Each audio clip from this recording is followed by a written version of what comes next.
Hello everyone, Cindy here with Monarch Mom DIY. Excited to bring you my January Craft Club project from Magnolia Design Co, also found at monarchmomdiy.com. It comes with a riser, a stencil, a glittering strawberry chalk paste packet, and a squeegee. Now this riser measures about 8 inches across, I'd say then about 6 or 7 inches top to bottom, and it's got 3 feet on the bottom. It is painted white and has kind of a distressed look to it. So you could take your stencil and stencil right on top of that. However, I'm going to take this Waverly chalk paint in the color Ballet Slipper, and I am going to give a light coat to the top of my riser and also around the edges.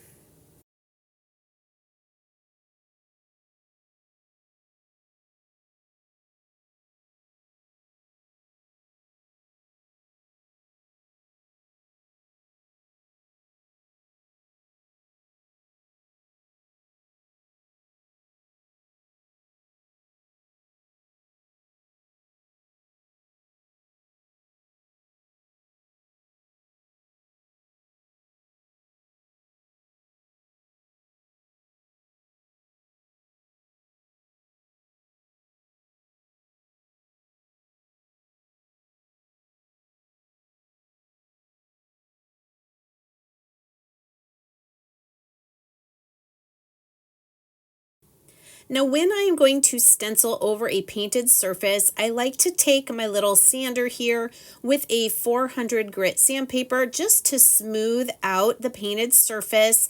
And I am going to go back around the edges and bring a little bit more of that distressing back. But mostly I'm doing this to get rid of any brush strokes that maybe happened while I was painting. So we want a nice, smooth, as flat as possible surface for our stencil.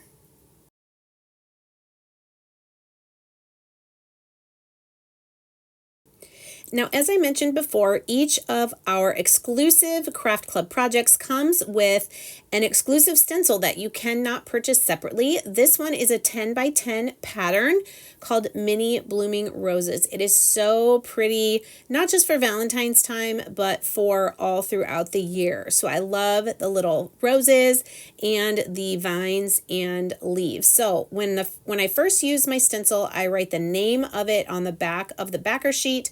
That way, when I clean my stencil, I make sure to put it back on the correct side of my backer sheet. The first time you use a stencil, you're going to want to fuzz it a few times just so it is not super duper sticky. And especially on a painted surface, we don't want the adhesive from our stencil to possibly pull up that paint that we applied to our riser. It's another reason why I sand it lightly as well. Okay, so I'm going to get my riser in front of me here, and then I'm just going to lay down my stencil. You can see there's lots of room to be able to stencil this entire riser surface with one application of the stencil. Now it was sliding around a little bit, so I'm going to put it on top of the tacky towel so those feet on the riser are not sliding around. Here you can see I'm making sure to press down all over my stencil. We want all those green spots that are sticky on the back to be stuck down. Now your kit comes with a packet of glittering strawberry chalk paste, but I like to hold on to those for other kits I may put together since I have a jar of this color.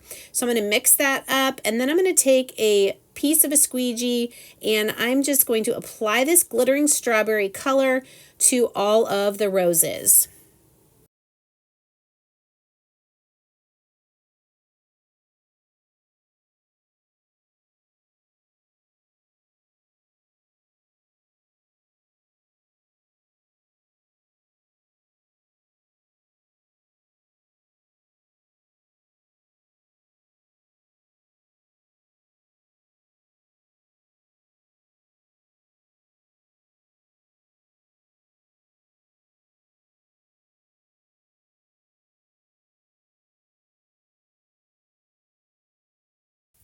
Then I decided to use glittering magnolia green for all the leaves and vines.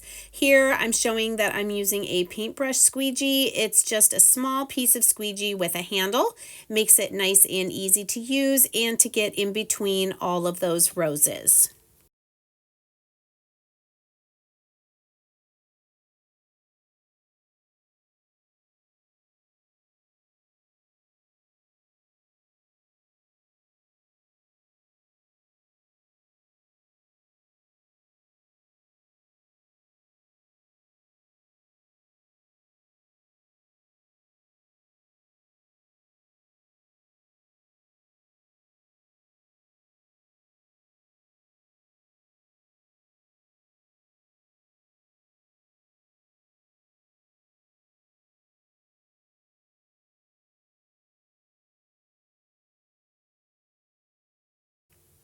Now that we've done all of our chalk paste, we're going to try to grab onto the stencil and just start working it off of the surface. You can see it is pretty sticky still, so just take your time and work your way around until you can get it all the way off. And I'm loving how these two colors look on that pink background. Now, I am going to just make a couple other little things to add to my craft club. These don't come in your kit, but I wanted to make a couple things or redo a couple things that I had on hand to go on top of my riser. So this is a little candle cup that I got at Dollar Tree a while ago. It's a teal color, which I don't know, it doesn't really go with the riser. So I'm just going to take my crimson Waverly chalk paint and give it a coat of this red, and then I am going to go around the edge, the top edge as well. I didn't go inside, which you can see still is teal, but I just want to make a little cup that you could put a flower in, a greenery plant, or a candle like you're going to see me do. The other thing that you'll often see with tiered risers or table risers are like a beaded garland. So I just have some beads that came in some other kits that I did not use, and I'm just going to string them on a piece of jute twine until I have a nice long piece of beaded garland, and then we're going to tie those off by adding a tassel on each end. So to make my tassels, I just take jute twine, and you can see here I'm wrapping it around my 4 fingers. I believe I went about 18 times, and then I'm going to trim that piece off once we get around the 18 times after getting the knot out of our twine.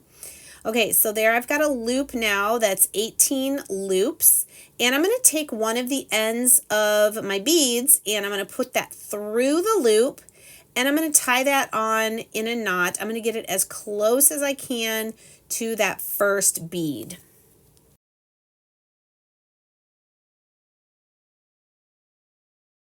Then I'm going to take another piece of twine. I made a loop that I'm holding against the tassel, and then I'm going to wrap a few times around, take the end through the loop, and kind of like a lasso, I guess, and then pull the two ends to tie off the top part of our tassel, the neck. Then taking the rest of the end of my bead string, I'm going to go back up through the first 3 beads or so to hide the end of that string, snip it off, and then push the rest of my beads down. So there's one of my tassels. We're going to finish tying off this knot and trim off the excess, and then we're going to cut open the loops here at the bottom of our tassel and do any trimming that is necessary just to make it look a little nicer and neater. And we're going to do a tassel on the other side of our beads as well. And here is our finished heart and roses riser with our little quick beaded tassel garland and a little candle cup. I hope you guys enjoyed watching me put together my January craft club. If you are interested in more information about my monthly craft club kits, please let me know in the comments, or you can go to monarchmomdiy.com/craft-club. Thanks so much and have a great day. Bye.